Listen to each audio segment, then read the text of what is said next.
We're staying on top of another developing story.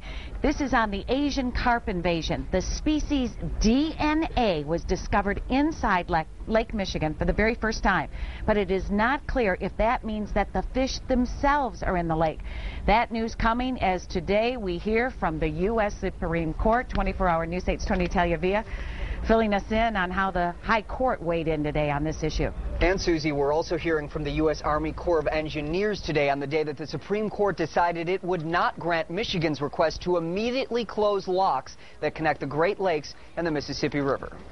Today's ruling is a disappointment, but certainly not the end of the case. Not the end, because the Supreme Court could still take up the case, although it will not order the immediate closure of the locks. That is one of the things Michigan is asking for in its suit filed by Attorney General Mike Cox. The state and others in the Great Lakes that have joined the suit hope closing the lakes will prevent the carp from invading Great Lakes waterways. The fish have the potential to crowd out native species.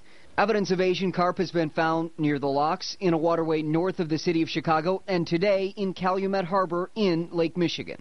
Governor Jennifer Granholm is now calling for the White House to establish a summit on Asian carp with Great Lakes governors, asking the White House to, quote, work with us in finding a solution before it is too late. Closing the locks could cause economic harm because of the shipping industry that uses them.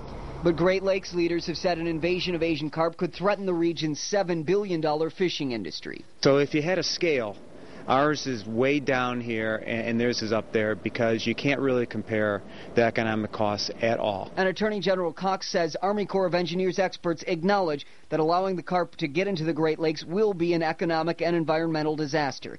Today, in a conference call, General John Peabody of the Army Corps said there is no single solution to the problem. Closing the locks alone or operating the locks alone in a controlled fashion is totally inadequate to the task.